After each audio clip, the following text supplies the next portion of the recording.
Fala, galera do Corujão Vascaíno, nosso vídeo aí noturno, trazendo todas aquelas informações, aquelas notícias gostosíssimas sobre o Vasco da Gama.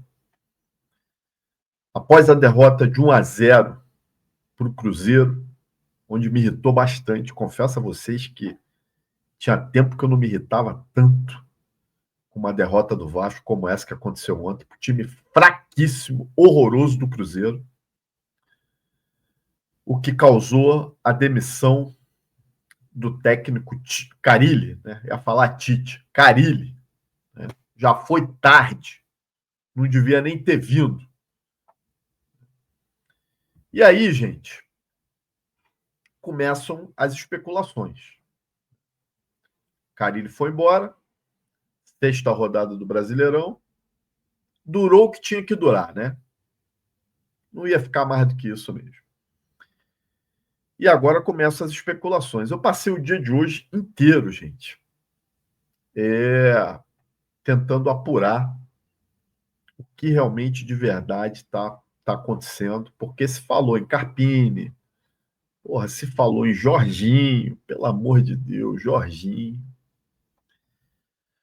Fala-se, evidentemente, no Fernando Diniz, que é a bola da vez, né? Como eu coloquei na capa do nosso vídeo aí, é o preferido.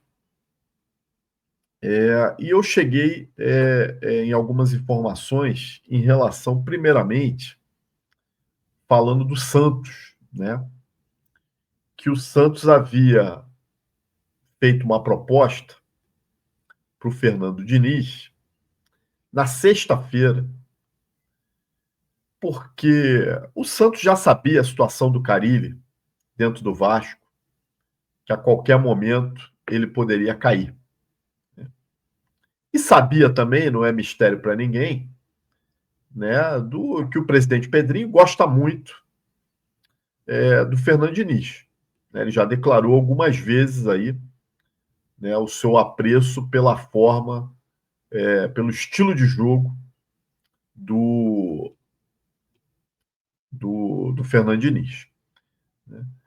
Então eu coloquei essa informação no X. Na verdade, eu coloquei 3 informações lá. Se você não segue a gente, é @Corujão Vascaíno lá no X, falando exatamente disso, né? Dessa negociação do Santos. E essa aí foi a última, onde eu disse que o Santos havia enviado uma proposta na última sexta-feira, 2 anos de contrato, salário próximo do que o Diniz ganhava no Cruzeiro, que era em torno de R$1 milhão. E aguardava uma posição do técnico, coisa que não havia acontecido ainda. Né? Final da tarde falei com essa pessoa e houve uma resposta do Diniz em relação à proposta do Santos, ele recusou, agradeceu. Já havia um contato com o Kleber, né, auxiliar do Tite durante muitos anos. Inclusive, parece que o Tite já havia entrado em contato com o Neymar, né, porque hoje quem manda no Santos é o Neymar. Né? Então, tudo tem que passar pela aprovação do Neymar. Até o técnico da seleção estão dizendo que tem que passar pela aprovação do Neymar. Como se o Neymar, né, fizesse ainda alguma diferença para a seleção brasileira. Me desculpe quem gosta do Neymar. Mas o Neymar, hoje em dia, e nada é a mesma coisa. Mas aí o Tite parece que entrou em contato com o Neymar, né, oferecendo o Kleber, né, porque o Tite está com problemas de saúde, né, saúde física, saúde mental, né, emocional, não está bem.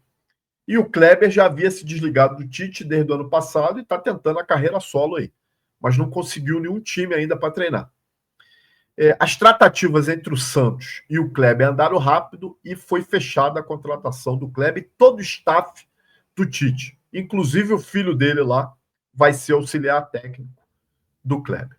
Então o Diniz é carta fora do baralho no Santos, já com esse acerto do Kleber aí. Né? Portanto, meus amigos, existe, né, uma grande possibilidade, né, do Diniz ser técnico do Vasco.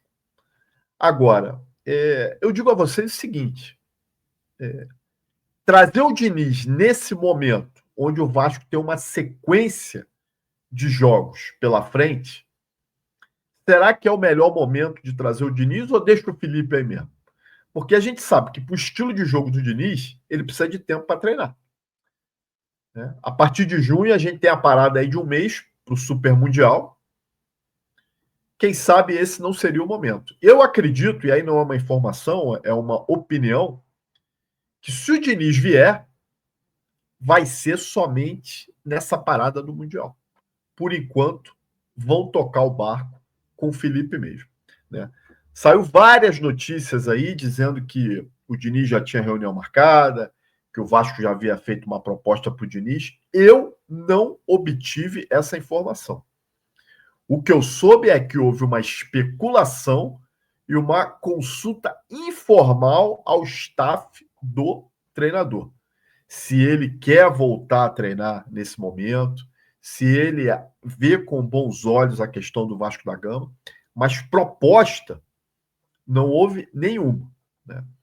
E realmente eu acho muito temeroso, né, trazer o Diniz nesse momento em que a gente tem uma sequência grande de jogos, inclusive decisivos, né, contra o Operário, já na quinta-feira pela Copa do Brasil. Depois a gente tem a sequência na Sul-Americana, né? Vamos jogar com o Puerto Cabello, vamos jogar com o Melgar, e depois tem um jogo importantíssimo na Argentina, que provavelmente deve definir a vaga, contra o Lanús. Né? Então, realmente, eu tenho essa dúvida se é o momento de trazer o Diniz agora ou não. Né? Bom, tem uma outra notícia interessante aí, né, ainda a respeito do Diniz, né, que foi um levantamento feito em relação à passagem dele, os últimos trabalhos feitos pelo Fernando Diniz. Então, no Cruzeiro foram 18 jogos, uma passagem, de certa forma, curta, e apenas 4 vitórias. No Fluminense, onde ele ficou mais tempo, onde conquistou, inclusive, a Libertadores, 145 jogos e 83 vitórias, foi a passagem, com certeza, mais vitoriosa, mais proveitosa do Diniz. A passagem que ele teve pelo Vasco, mais curta ainda, 12 jogos e também 4 vitórias. No Santos, onde já treinou, 27 jogos e 10 vitórias. E no São Paulo, onde ele ficou também um bom tempo, 75 jogos e 35 vitórias, mas abaixo de 50% aí. Então, com exceção da passagem que ele teve pelo Fluminense, as outras não foram lá essas coisas. Né? Eu, particularmente, eu não sou fã do trabalho do Diniz. Tá? Não sou fã do trabalho do Diniz. Eu acho que é um trabalho que requer muito treinamento, não diria nem semanas, diria meses, e jogadores muito específicos para fazer esse tipo de jogo que ele quer fazer. Por exemplo, o nosso goleiro não sabe jogar com os pés. A gente já viu que nesse tipo de jogo do Fernando Diniz, a jogada com o pé do goleiro é fundamental, porque eles trocam aquela bolinha ali a 1 metro da linha do gol. Eu fico pensando no Léo Jardim, né, fazendo esse tipo de jogada. Não é a dele.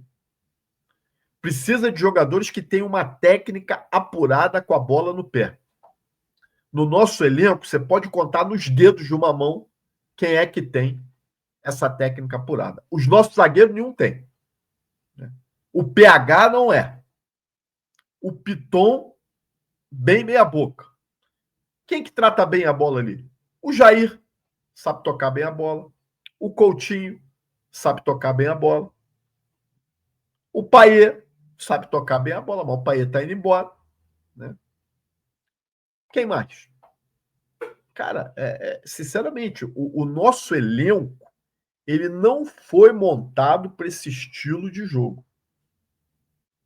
Então a chance de dar merda é muito grande. Claro, a chegada de um treinador novo cria sempre uma empolgação, como eu falei na live de ontem, né? A galera fica empolgada, gosta, né? Quer mostrar serviço. Cara, mas nós estamos no meio das competições. Eu acho que se a ideia era trazer o Fernando Diniz, né, por mais que ele tivesse empregado no início do ano, assim que ele foi mandado embora, né, o presidente Pedrinho deveria ter ido nele. Não agora, né? Tudo bem, o Brasileirão está começando, mas pô, a gente tem jogos decisivos na Sul-Americana, tem a Copa do Brasil tem com jogos decisivos.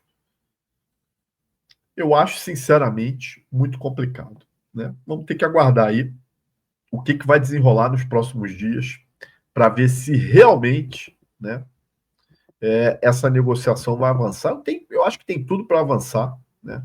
Mas volto a dizer, não sei se é o momento, né? O Garone, ele fez um levantamento que eu quero trazer para vocês aqui, tá na tela, em relação ao aproveitamento dos últimos técnicos do Vasco da Gama desde 2009. Olha aí. Quem teve o principal melhor aproveitamento foi o Dorival Júnior no próprio ano de 2009, com quase 70% de aproveitamento. Né? Depois o Ricardo Gomes com 64%, aí veio o Wagner Mancini. Agora eu quero chamar a atenção para a quantidade de técnico merda que a gente já teve. Tá? Gaúcho, que teve até um bom aproveitamento, Cristóvão Borges, Adilson Batista, Jorginho 2 vezes. Olha aí, ó, olha o aproveitamento do Jorginho, pouco mais de 50%, nego falando em Jorginho.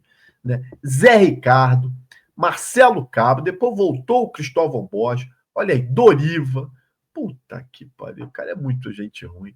Joel Santana, o Ramon Dias mesmo, aproveitamento aí bem baixo, né? Muita gente pedindo o Ramon de volta, né? Zé Ricardo 2 vezes, o próprio Luxemburgo, olha lá, com 51,3, né? Paulo Autuori, o Carille tá ali, ó, meio da tabela.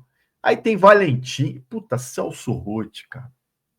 Cara, para mim o técnico que eu mais odeio que comandou o Vasco da Gama é tal do Celso Roth. PC Guzmão, o Paiva, pô, o Jorginho já treinou o Vasco 3 vezes aí, Maurício Barbieri, o Diniz, o aproveitamento do Diniz aí, 41,6, Abel Braga, né? Porra, cara, Ricardo Sapito, 33 ali, ó. E o Lanterninha é o Pacheco. Tudo bem que o Pacheco ficou muito pouco, né? O Celso Roth me aparece de novo ali. Conseguiram contratar o Celso Roth 2 vezes para o Vasco da Gama. Agora, são 38 técnicos, né? 38 técnicos desde 2009, né? É muita gente, né? É muita gente. Ou seja, isso aí, cara, é uma falta de planejamento absurda que a gente tem, né, no nosso clube já desde muito tempo. Né? Tem um repórter da ESPN, né, um jornalista, que ele deu uma declaração bastante forte. Pelo jogo, torcedor Deixa eu parar aqui. Bastante forte, né? Que eu queria trazer para vocês aqui a declaração dele, que eu vou dizer a vocês, eu concordei muito com o que ele falou em relação ao presidente Pedrinho. Se você ainda não viu, convido vocês para assistir aí. Vamos lá. Mas precisamos ir além da demissão do Carille. Pelo jogo, o torcedor do Vasco vai comemorar agora, tá feliz. E, de fato, não tinha nada ali que salvava o trabalho do Carille ou justificava uma permanência maior. Mas é preciso, nesse momento, jogar um holofote também sobre a administração do Pedrinho. Tem ali seus méritos fora do futebol, o plano de reforma de São Januário, a maneira como tem trabalhado o clube, dívida, 777. Agora, no futebol, na gestão de futebol, o trabalho do Pedrinho é pior que o do Carille. É bem pior que o do Carille. Porque foi o Pedrinho escolheu o Carille. E aí não tem desculpa. Lá quando demitiu o Álvaro Pacheco, não era técnico dele, era da 777. O Paiva era um interino que acabou ficando pelos bons resultados. O Carille não. Ele, no fim do ano, Pedrinho, escolheu junto com Marcelo Santana, comissão técnica, Felipe, o Carille era o nome. Ele escolheu ou era o que tinha? Não, escolheu. Tá. E, mesmo sendo o que tinha, tendo tentado outros, foi a opção que o Pedrinho resolveu bancar. E aí o Pedrinho chega em março e diz que o Vasco tem um elenco top 8. Quando o Pedrinho fala isso, o Pedrinho joga no colo do Carille toda a responsabilidade por uma má administração de elenco, que é a responsabilidade dele. Mas o Carille, de certa forma, corroborou com isso aí, hein? Não. Porque ele falou, tá bom pra mim o elenco que tem, tá bom. William, o treinador, nesse momento, vai fazer o discurso do patrão ali, o que é interessante, até ele não vai entrar em rota de colisão. É a nota do Vasco, ali, lacônica. O Felipe, de novo, assumindo o time, como foi na reta final, nos 3 últimos jogos do Campeonato Brasileiro. E o torcedor do Vasco também, já do ano passado, já está vacinado que o Felipe não vai ser, por mais que tenha histórico de ídolo, não vai ser aceito como o treinador permanente do Vasco, então vai precisar se movimentar no mercado, mas chama muito a atenção, William, como o Pedrinho tem sido decepcionante como presidente Porque o discurso que ele tinha e a expectativa que o torcedor do Vasco tinha sobre ele era o oposto de tudo isso. O Pedrinho, até aqui, pelas decisões que tem tomado no departamento de futebol, tem sido uma administração que tem um amadorismo como defeito crônico. Porque a maneira como demitiu o Rafael Paiva no ano passado, sem dar estofo, sem dar respaldo para um treinador jovem, primeiro trabalho dele, sem respaldo, num elenco em que alguns jogadores têm quase a mesma idade do que ele, seria fritado rapidamente na primeira oscilação, como aconteceu. E o Pedrinho não teve pulso firme, não é para manter o Paiva, porque ali na reta final o Vasco estava correndo risco de ser rebaixado, mas para, no primeiro sinal de oscilação, de ruído no elenco, ter bancado o treinador. O Rafael Paiva, que fez um trabalho muito melhor que o do Carille, e até com elenco com menos opções, condições mais adversas. Com condições parecidas. O elenco melhorou um pouco, não é o melhor, mas melhorou, é melhor do que o elenco do Paiva. E aí a gente vai entrar nas escolhas do Pedrinho para o elenco. Tá. Porque quando se resolve fazer uma reformulação em relação ao ano passado, principalmente na defesa, o torcedor do Vasco falou, pô, os caras aprenderam com os erros, essa defesa o Vasco não vai ter mais. E o Vasco começa 2025 com uma linha de defesa, com opções para zagas que não subiram de nível. Que hoje, e o jogo do Cruzeiro mostrou isso, o gol que o Vasco toma são falhas ali defensivas e também dos zagueiros, de Lucas Freitas, de João Vitor, mais uma vez, porque o Vasco não tem, em 2025, nenhum zagueiro confiável. Rapaz, olha aí, eu vou dizer uma coisa para vocês, tá? Eu concordo com quase que 100% do que esse jornalista, o Breiler, da ESPN, falou aí, né? Principalmente quando ele diz que o amadorismo permeia a administração do presidente Pedrinho. É exatamente isso, né? Escolhas erradas, né, em momentos errados, né, contratações equivocadas. Então, gente, a culpa, o Carille tem culpa nesse processo aí todo, o Carille tem culpa, mas não é o principal culpado, né, não é o principal culpado. Quando o presidente Pedrinho ontem vai para a entrevista coletiva anunciar a demissão do Carille e diz, eu assumo a minha culpa, não poderia ser diferente. A culpa é realmente sua. Você tem que assumir essa culpa. Não há dúvida nenhuma disso, né?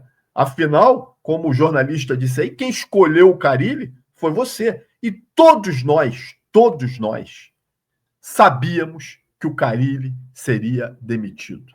A gente só não sabia em que momento. As escolhas que o presidente Pedrinho tem feito nesse um ano aí de administração, né, na sua grande maioria, são desastrosas. Ele tirou a 777, que muitos, com certa razão, dizem que foi o grupo dele que ajudou a colocar a 777 lá. Então, fora isso, gente, escolhas totalmente equivocadas, né? Vamos ver se ele acerta a partir de agora. Antes da gente encerrar o vídeo, a última notícia aí, que é o Daronco, mais uma vez ele, será o árbitro do jogo contra o Operário na quinta-feira, às 16 horas, lá em Ponta Grossa. Mais uma vez, Daronco. Parece que contra o Vasco só tem uns 3 ou 4 árbitros que pode apitar. O resto não existe.